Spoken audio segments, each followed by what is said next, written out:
नमस्कार। आज हम आपको एक फिर नए टॉपिक के साथ आज आपके लिए लाए हैं वचन। ये वचन किसे कहते हैं? वचन शब्द के जिस रूप से उसके एक या अनेक होने का बोध हो उसे हम वचन कहते हैं। और वचन के हम भेद पढ़ेंगे। वचन के दो भेद होते हैं। पहला होता है एक वचन और दूसरा होता है बहुवचन। एक वचन में आएगा शब्द के जिस रूप से उसके एक होने का बोध हो उसे एक वचन कहते हैं। जैसे घोड़ा, लड़का, पुस्तक, कुर्सी आदि। बहुवचन में शब्द के जिस रूप से उसके एक से अधिक होने का बोध हो उसे बहुवचन कहते हैं। जैसे घोड़े, लड़के, पुस्तकें, कुर्सियां आदि। तो ये बहुवचन कहलाते हैं। इसके दो भेद होते हैं। अब एक वचन में जैसे आता है बच्चा, तो जब उसके हम बहुवचन करते हैं तो वो होता है बच्चे। इसी प्रकार से घोड़ा, तो उसका बहुवचन बनता है घोड़े।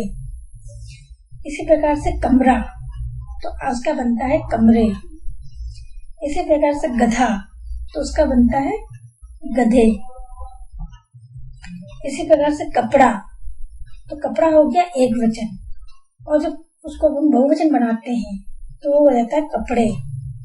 इसी प्रकार लड़का, तो लड़का हो गया एक वचन, और जब हम उसका बहुवचन बनाते हैं तो लड़के। इसी प्रकार से आगे है प्याला, तो प्याला हो गया एक, और जब हम उसे बोलते हैं प्याले तो वो एक से अधिक हुए। इसी प्रकार रास्ता, तो रास्ता भी जब हम रास्ता होता है एक, और जब हम कहते हैं रास्ते तो वो बहुवचन बन जाता है। इसी प्रकार माता होती है एक, फिर जब उसका बहुवचन बनाते हैं तो वो कहलाती है माताएं। फिर कला, तो कला हो गया एक वचन, कलाएं, तो वो एक से अधिक हो गया बहुवचन। कथा हो गया एक वचन, और कथाएं, तो कथाएं हो गया बहुवचन। महिला हो गया एक वचन, महिलाएं, तो वो हो गया बहुवचन। कन्या हो गया एक वचन, कन्याएं, तो वो हो गया बहुवचन। सभा हो गया एक वचन, सभाएं, तो वो हो गया बहुवचन। बाला, तो बाला हो गया एक वचन, बालाएं, तो वो हो गया बहुवचन। कविता, तो वो हो गया एक वचन, कविताएं, तो वो हो गया बहुवचन। इसी प्रकार से आगे हमारे पहले हमने आ की मात्रा लगा के आपको बहुवचन बताया है। अब हम ए की मात्रा लगा के आपको बहुवचन करवा रहे हैं। जैसे किताब, तो किताबें, तो इसमें एक ही मात्रा लग गई। बहनें, तो इसमें एक ही मात्रा लग गई। पुस्तकें, पेंसिलें, ये एक ही मात्रा वाले हैं, जिसमें हम आपको एक वचन से बहुवचन करवा रहे हैं। इसी प्रकार आगे है गायें, बातें, कलम, कलमें, रातें। इसी तरह से अब हम आपको ई वाला करके बता रहे हैं। अभी हमने आपको ए वाला करके बताया। जैसे लड़की, तो लड़कियां, नदी, नदियां, रानी, रानियां, तो इसमें सब में ई की मात्रा लग रही। पूरी, पूरियां, नारी, नारियां, रोटी, रोटियां, सब्जी, सब्जियां, राखी, राखियां, जाति, जातियां, लिपि, लिपियां। इस तरह से तो एक से बहुवचन हमने आपको करके बताया अभी। अब आगे है हमारे इस तरह चिड़िया, चिड़िया, चंद्र बिंदु वाला, गुड़िया, गुड़िया, डिबिया, डिबिया, लुटिया, लुटिया। इस तरह से अब हमारा आगे आता है नेक्स्ट। अभी हमने आपको वचन के बारे में बताया कि वचन होता क्या है, उसकी परिभाषा और उसके भेद की। एक वचन और बहुवचन। एक वचन में जिसमें एक प्रकार का बोध होता है, और बहुवचन में इसमें एक से अधिक का बोध होता हो तो वो बहुवचन कहलाता है। अब आगे हमारा कारक। कारक में हमारे इसके कारक। कारक पहले होता क्या है उसकी परिभाषा हम आपको समझा देते हैं। कारक की संज्ञा या सर्वनाम के जिस रूप से उनका संबंध क्रिया तथा वाक्य के दूसरे शब्दों के साथ पता चले उसे कारक कहते हैं। जैसे राम ने रावण को बाण से मारा, इस तरह से। प्रसर्ग में संज्ञा या सर्वनाम का आपस में तथा क्रिया के साथ संबंध बताने के लिए जो चिन्ह लगा जाते हैं उन्हें कारक चिन्ह या प्रसर्ग कहते हैं। अब हमारे इसके आते आगे कारक के भेद। पहले आता हमारा कर्ता कारक। कर्ता कारक वो होता है इसमें शब्द के जिस रूप से कार्य करने का बोध हो उसे कर्ता कारक कहते हैं। इसका चिन्ह न है। इसका प्रयोग सकर्मक क्रियाओं के साथ केवल भूतकाल में होता है। जैसे राम ने पत्र लिखा, राम पत्र लिखता है, राम पत्र लिखेगा। तीनों वाक्यों में क्रिया को करने वाला राम है, अतः राम कर्ता कारक है। पहला वाक्य भूतकाल में है, अतः कर्ता के बाद न चिन्ह लगा है। अब आगे आता हमारा कर्म कारक। कर्म कारक में आता है क्रिया का फल जिस शब्द पर पड़ता है उसे कर्म कारक कहते हैं। इसका चिन्ह को है। इसका उपयोग कुछ विशेष दशाओं में ही होता है। जैसे राम ने रावण को मारा, रमेश पुस्तक पढ़ता है। दूसरे वाक्य में पढ़ता है, क्रिया का फल पुस्तक पर पड़ रहा है, अतः पुस्तक कर्म कारक है। यहाँ को चिन्ह का प्रयोग नहीं हुआ है।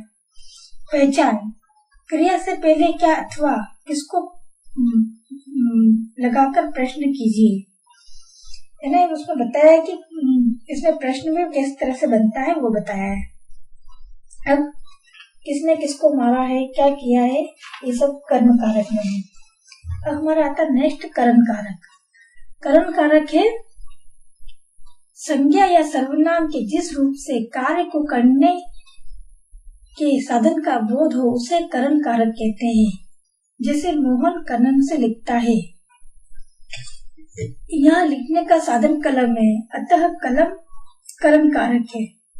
इसका चिन्ह से है। नेक्स्ट है अपना श्रम प्रदान कारक।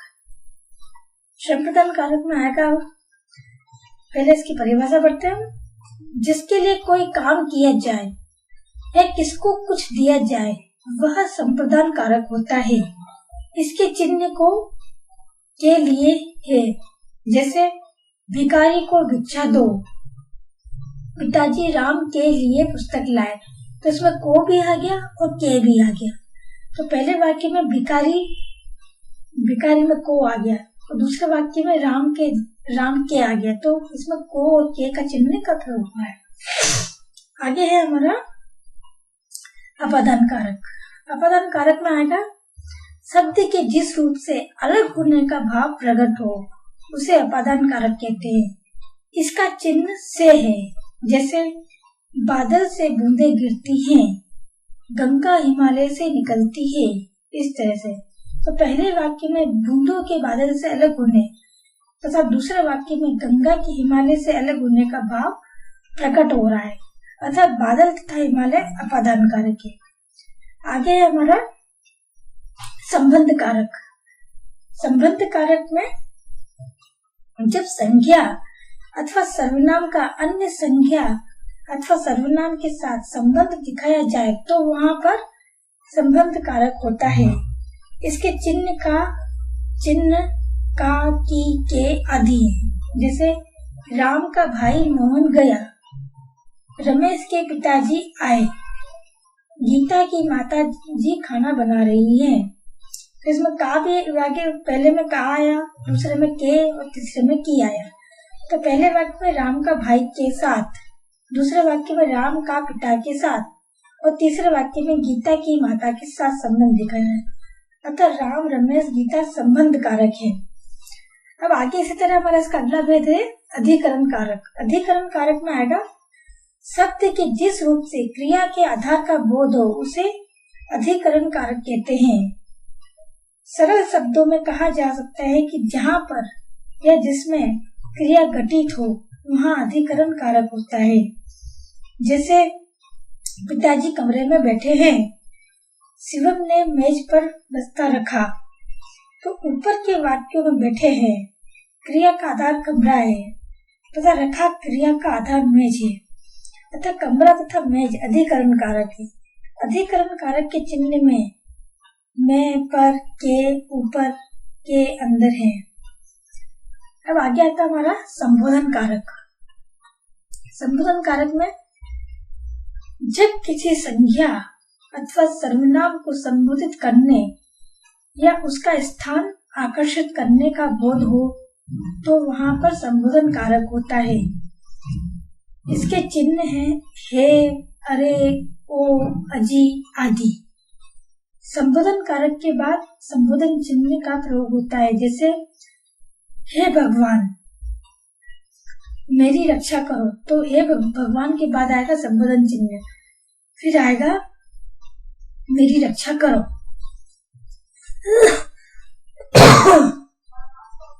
अरे लड़कों मैदान में पहुंचो, तो लड़कों के बाद आएगा संबोधन चिन्ह, फिर आएगा मैदान में पहुंचो।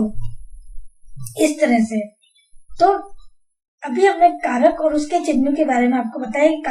कारक क्या होता है, कारक की परिभाषा, और उसमें उसके जो भेद बताए हैं, तो भेद के अनुसार उसके चिन्ह भी अलग अलग है। जैसे कर्ता में ने, कर्म में को, करण में से, द्वारा, संप्रदान में को, के लिए, अपादान में आता है से, संबंध में आता है का, की, के, रा, री, रे, अधिकरण में आएगा में, पर, संबोधन में आएगा हे, ओ, अरे आदि।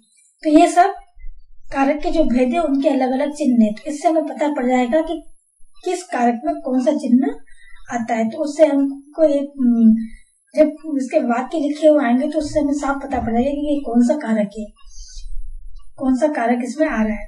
तो अभी हमने आपको बताया कि वचन क्या होता है और कारक क्या होता है, कारक के भेद और उनके चिन्हों के बारे में बताया, उनकी परिभाषा के बारे में बताया। आगे फिर हम आपके लिए एक नया टॉपिक के साथ पेश होंगे। तब तक के लिए नमस्कार।